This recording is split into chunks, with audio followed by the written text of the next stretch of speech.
every other animal produces vitamin C in their liver, or some in the kidney, 24/7. So again, all we're talking about is replacing in the bloodstream what would otherwise be there if it were not for the GLO defect. Understand. All right.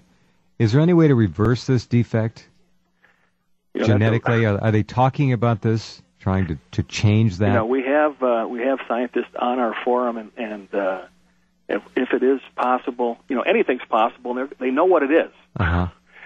Someday they may be able to, I would think they would be able to engineer it. There is some talk that there are certain substances that replace the missing enzyme. Mm-hmm. We don't have to get too technical, but the DNA encodes proteins, most of which are enzymes, and there's an enzyme that's not being produced that would be required, to turn the sugar, the fourth step, to turn it into what's called ascorbic acid. If we don't know, there's no proof, and I don't see any evidence that there's any other thing out there that really works, although a lot of people think there may be. Okay. So the best idea is to just take ascorbic acid or sodium ascorbate in the amounts that Pauling recommends. Okay, stand by. I'll be right back. I will. VitaminCFoundation.org. Owen Fonorow is our guest. Practicing Medicine Without License is the book. Dr. Linus Pauling, the great genius, the man who really pioneered vitamin C as an astonishing reversal of heart disease. It's all here in the book, and in reading some of the testimonials, there is a particular string of letters from someone named Carol in there, Owen. You want to tell our listeners about that, kind of walk through that briefly? It's fascinating reading.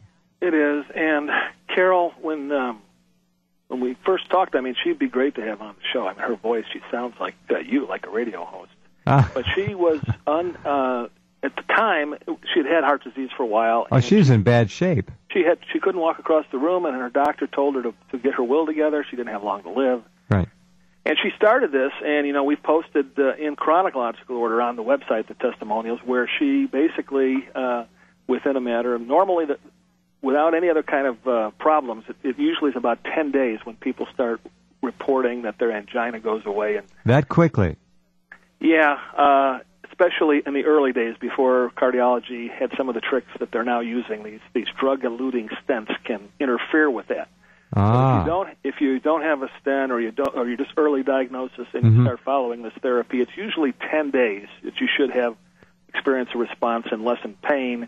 And then we have people like these videos of people painting their houses and jogging in 30 days, and these are people who had trouble walking across the room, and that was Carol. But what also happened that she became so well, she thought it was over, and she basically stopped the therapy, and she... I read that, too. She quit the therapy, and whoops. Later, she had a heart attack. Whoops, shouldn't have stopped. And this time she had a real bad EKG, and we... this divine intervention or something. I had doctors calling from across the country who had seen an article asking if I knew about a particular form of vitamin E because it was clearing up EKGs. And so we told her about this, and she took the high vitamin C and this unique E, and in 3 months her EKGs were normal, and she felt well again for many years until she was talked out of, for money reasons, she stopped taking it, and she had a third heart attack. And it's basically, it basically mimics about 6 months after she stops taking the therapy, she develops the heart trouble. And we started it off with her recently being very severe pain, and the only thing that helps her is this high dose, about 6 grams of vitamin C and 6 grams of lysine. How much is a gram of vitamin C? Half teaspoon or so? Yeah, in a teaspoon of the vitamin C powder, you can get 4 to 5 grams per teaspoon. Okay. So we're not talking even a full teaspoon. And you just mix it up in water?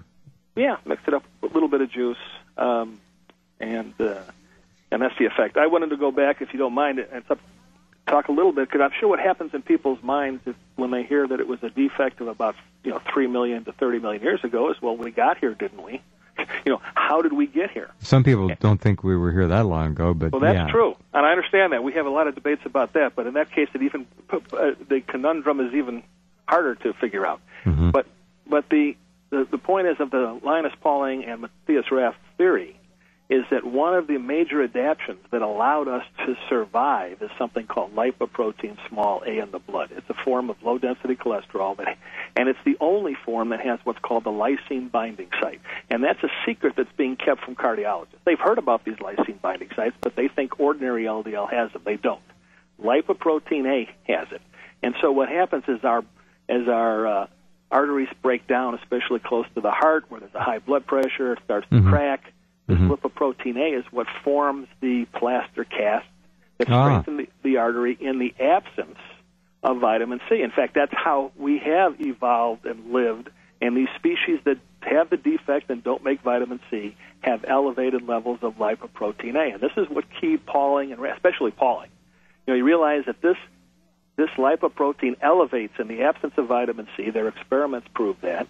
And this is the LPA that forms. In fact, Pauling cites this one study that they examine aortas, the big artery that goes out of the heart, for the plaque at postmortem after people died, and the only cholesterol in the plaque was the lipoprotein small a, no LDL. And so knowing that, this is what really keep Pauling on this whole theory, that what has happened, we've been able to adapt, and most people do have what we commonly call heart disease, because an adaptation for the chronic low levels of vitamin C that most people live with. And that's how we have survived, according to Paul. But you can eliminate the whole issue with the replacement vitamin C.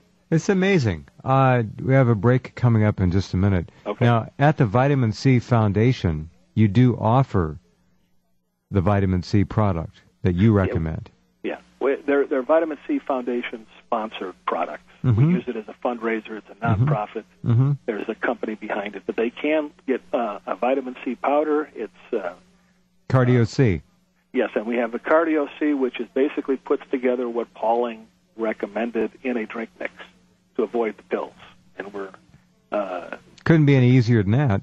So you just it really is. One glass of juice with Cardio C a day.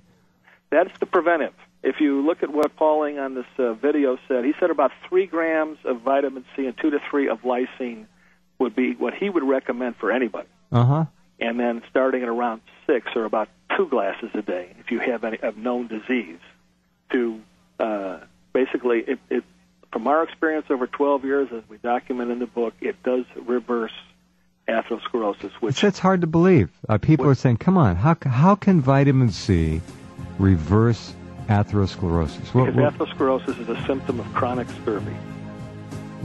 Is it? Scurvy is the vitamin C deficiency disease. Is it? Frank, so scurvy kills you. Scurvy? Chronic scurvy builds plaque in your artery. That's what Pauling said, and he's right. I thought there were other irritants to the interior arterial walls as well that could sometimes do the same thing, cause the body to create these plaques to repair the damage, but it's primarily the lack of vitamin C. Well, if that were true, it would be random all over the body, right? Especially where the blood flows. You'd think so. Yeah. Wow. All right. We'll explore this further with Owen Fonorow in just a couple minutes.